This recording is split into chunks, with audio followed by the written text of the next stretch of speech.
Okay, correcting diastasis. The first place to start is making sure that throughout your day you have the right pattern happening inside your core unit. And by pattern, I mean when you're breathing, is your pelvic floor and is your TVA and is your diaphragm in sync with each other properly? So this can be super confusing for people.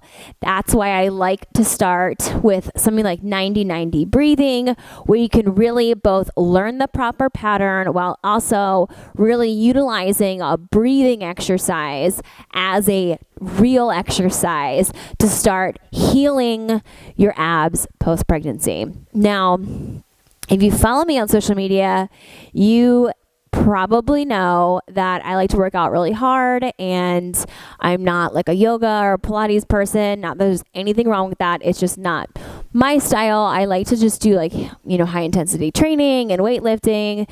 So I'm just saying that because I wouldn't give you a breathing exercise like this if it wasn't legit.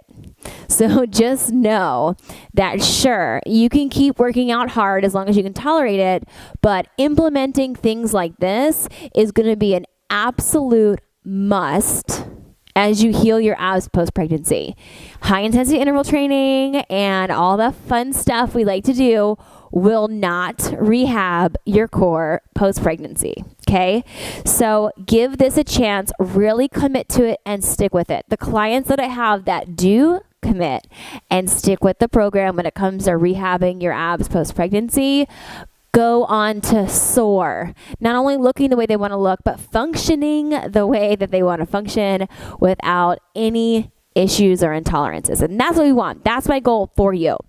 Okay, so for this exercise, you're going to need a towel just for your head, and then you would need like a small squishy ball. But to be completely transparent, I have a babysitter here right now so I can record these videos, and I forgot to bring the ball out here, and I know if I go back in there, it will just be like a cry fest when I leave. So instead, I found this in my garage. It's a Swimmy of my son, and this actually just goes to show you that you can really use anything for this.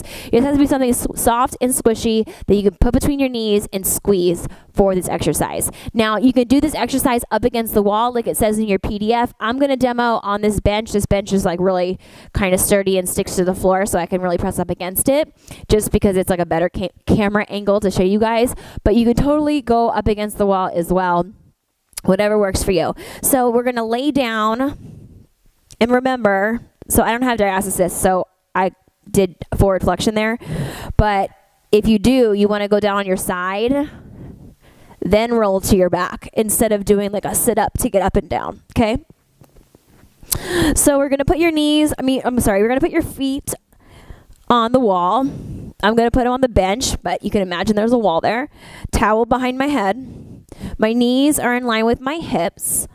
And before we even get started with anything else, I want you to think about your pelvis, okay?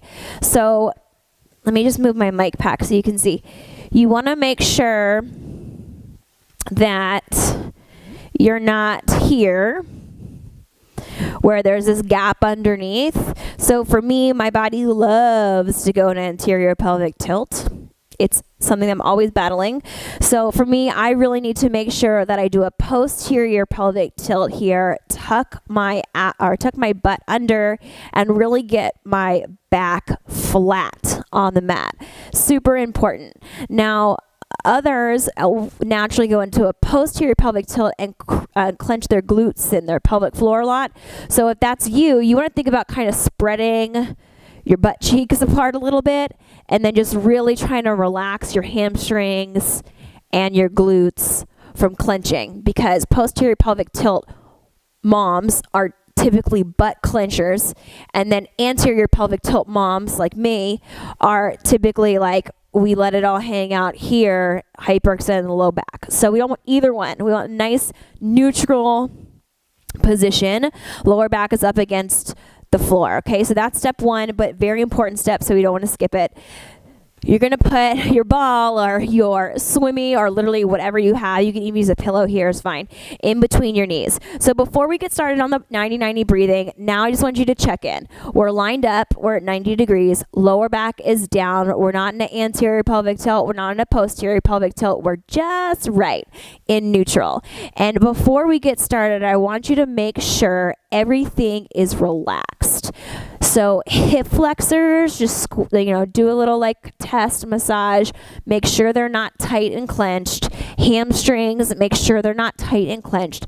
Glutes, make sure they're not tight and clenched. We want everything to be nice and loose, okay? Belly as well before we get started. So everything's feeling good. So we're gonna get started here. You're just gonna keep lying down on your towel. Back stays in that position. We're going to inhale and practice releasing pelvic floor as we inhale. So inhale and just release. And then as you exhale, tighten pelvic floor, tighten TVA, and squeeze that ball together, okay? So on the exhale, let's go in 3, 2, 1. Exhale and squeeze. Long exhale. I want you to keep exhaling all the way out to the very end. And when you get to the end, I want you to just hold it there.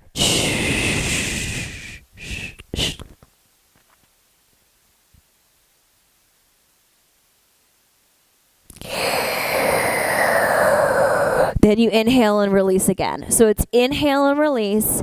Exhale, engage, squeeze. So adductors fire, squeeze the ball together or whatever's in between your legs as you engage TVA, as you engage pelvic floor, and as you engage those adductors.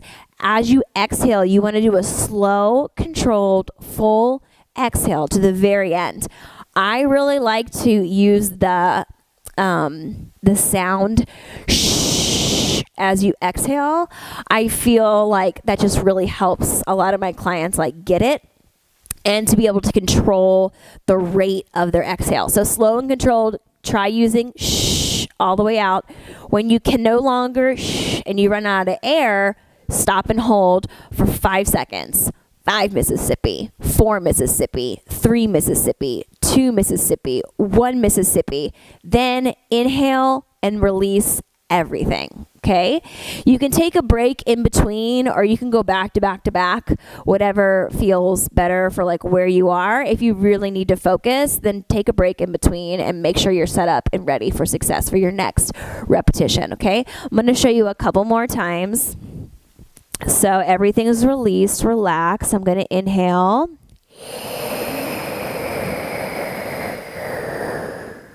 Exhale.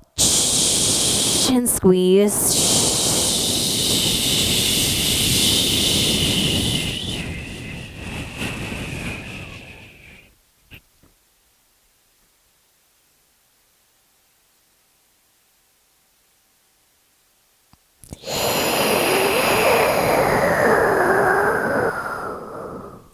Again.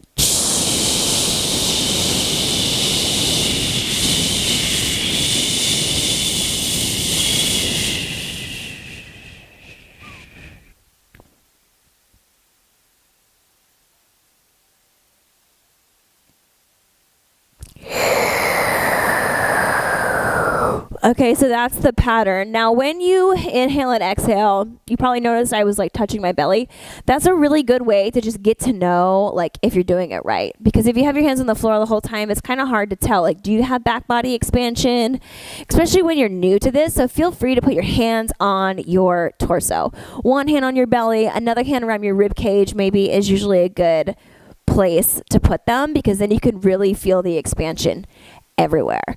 So that's your 90-90 breathing, and it's so effective. Just really try to take your time to nail it and really work on that full engagement of the core and pelvic floor during your exhale.